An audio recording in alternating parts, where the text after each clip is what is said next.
मंत्री जी की तरफ से जो जवाब आया बहुत संतुष्ट वाला जवाब है, परंतु मेरा इशू ये है सर, झोपड़पट्टी में स्कूल के अंदर बच्चों की तादाद बहुत ज़्यादा है। और झोपड़पट्टी में कौन रहता है?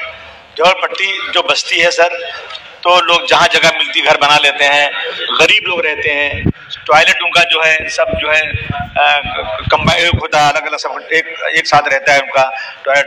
अगर बच्चों को इन स्कूलों में पेरेंट्स इसलिए एडमिट करते हैं क्योंकि बच्चों की वहाँ एजुकेशन बहुत अच्छी होती है और हर क्लास में संस्था ने हर सब्जेक्ट के लिए अलग अलग टीचर अपॉइंट किया है। पिछले 10-15 सालों से ये स्कूलें चल रही हैं। इस बारे में पेरेंट्स की कोई शिकायत नहीं है, पेरेंट्स बहुत सेटिस्फाई हैं।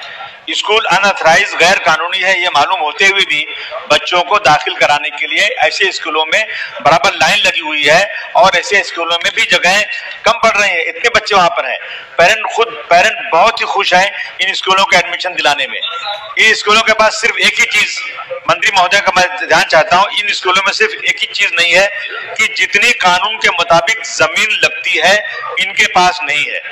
इस वजह से संस्थाओं ने कई बार एप्लीकेशन किया लेकिन सरकार ने इनको परमिशन देने से इनकार कर दिया और इनको अनऑथराइज स्कूल की श्रेणी में डाला। इन पर क्रिमिनल केसेस दाखिल करने के लिए सरकार ने बोला। यह स्कूल स्लम में चल रहे हैं, इनको सरकार की तरफ से सहूलत मिलना चाहिए और स्पेशल केस बोल के जितने भी स्कूल हैं इनको जिसको आप अनऑथराइज बोलते हैं उनके पास स्ट्रक्चर है, कमरे हैं, लाइब्रेरी है, लेकिन उनके पास सिर्फ जो कुछ नहीं है वो जगह की कमी है। अध्यक्ष महोदय, इनको परमिशन नहीं दी जा रही है। ये स्कूल, मेरा पहला सवाल है, ये स्कूल मुंबई के झोपड़पट्टी में जहां लोगों को जाना भी मुश्किल है, इतनी घनी आबादी जहां है, ऐसे बस्ती में चल रहे हैं। इन स्कूलों को स्पेशल केस बोलकर परमिशन देना जरूरी है। इसके बारे में क्या सरकार स्पेशल केस बोलकर परमिशन देगी या नहीं?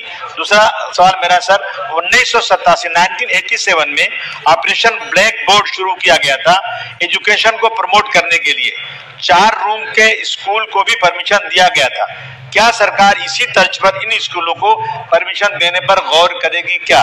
सर, तीसरा सवाल है महोदय, एक कमेटी गठित की जाए जो स्कूलों की स्टडी करके बच्चों की सेफ्टी देखते हुए इन स्कूलों को एक अलग श्रेणी में डाल दिया जाए जिसे इन स्कूलों की मान्यता मिले। या सरकार इस पर विचार करेगी क्या? ये बहुत ही इंपॉर्टेंट सवाल है। बहुत सारे लोगों का इसमें एम्प्लॉयमेंट जुड़ा हुआ है, बहुत सारे बच्चों की जिंदगियां हैं जो बहुत कम पैसे खर्च के तालीम हासिल कर रहे हैं और इन स्कूलों में बच्चे मेरिट लिस्ट में भी आ रहे हैं। तो जरा मैं मंत्री जी की तरफ से चाहूंगा कि जरा इन स्कूलों को बचाने के लिए कुछ अच्छा कदम उठाएं।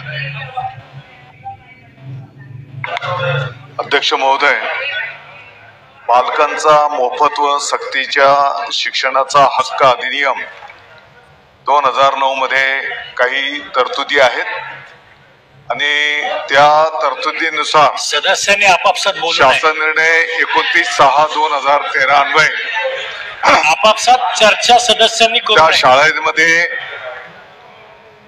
मूलभूत सुविधांचे निकष त्या ठिकाणी विहित करण्यात आलेले आहेत आणि म्हणून साधारणपणे कशावरही काही सांग, त्या शाळेच्या साठी क्षेत्राची अट घालण्यात आलेली आहे। त्या जागेचा भाडे करारनाम्याच्या संदर्भातली अट घालण्यात आलेली आहे आणि सर्वसाधारणपणे त्या शाळेच्या साठी विद्यार्थ्यांच्या साठीच्या ज्या काही भौतिक सुविधा आहेत या संदर्भातल्या काही अटी शर्ती त्या ठिकाणी घालण्यात आलेल्या आहेत आणि म्हणून काही शाळा या सुविधांचे क्षेत्राचे निकष पूर्ण करत नाही आणि म्हणून त्यांना त्या ठिकाणी अनधिकृत शाळा असं त्या ठिकाणी घोषित करण्यात आलेलं आहे। यामध्ये वर्ग खोलीचं क्षेत्र पण त्या ठिकाणी अपेक्षित आहे। साधारणपणे तिथे काही बाबा दुःखद दुर्दैवी काही प्रसंग घडू नये या सर्व तांत्रिक गोष्टींचा अभ्यास करून हे निकष त्या ठिकाणी करण्यात आलेले आहेत। तरी पण ही पण वस्तुस्थिती आहे की काही वर्षांच्या पासून ते विद्यार्थी तिकडे शिक्षण घेत आहेत आणि म्हणून विद्यार्थ्यांच्या शिक्षणाचं हित सुद्धा आपल्याला लक्षात घेऊन आता या ठिकाणी जे काही मुद्दे ठेवण्यात आलेले आहेत येणाऱ्या काळामध्ये त्यातल्या त्यात अगदी अणुरेणू न पाहता त्या विद्यार्थ्यांचं हित पण डोळ्यासमोर ठेवून याच्यातनं मार्ग काढण्याच्या दृष्टिकोनातनं एक समिती गठीत केली जाईल. काही प्रस्ताव आत्ताच्या घडीला त्या ठिकाणी मंत्रालय पातळीवर पण आलेले आहेत. त्या संदर्भामध्ये पण अभ्यास त्या ठिकाणी केला जातो आहे आणि त्याच्या पाठीमागचं उद्देश एवढंच आहे की बाबा उद्याला काही दुर्दैवी प्रसंग तिकडे जर घडला आणि जे काही स्पेसिफिकेशन आहे त्या स्पेसिफिकेशन प्रमाणे त्या सगळ्या गोष्टी विद्यार्थ्यांच्यासाठी अपेक्षित आहेत त्या पूर्तता झाल्या पाहिजेत. याच भावनेतनं गेल्या काही वर्षांच्या पासून अनधिकृत शाळेचे निर्णय त्या ठिकाणी करण्यात आलेले आहेत. तत्राप समिती गठीत करू आणि त्या विद्यार्थ्यांचं हित लक्षात घेऊन सकारात्मक मार्ग कसा निघेल ते त्या ठिकाणी लक्ष घातलं जाईल. सन्मान्य सदस्य मुर्जी पटेल.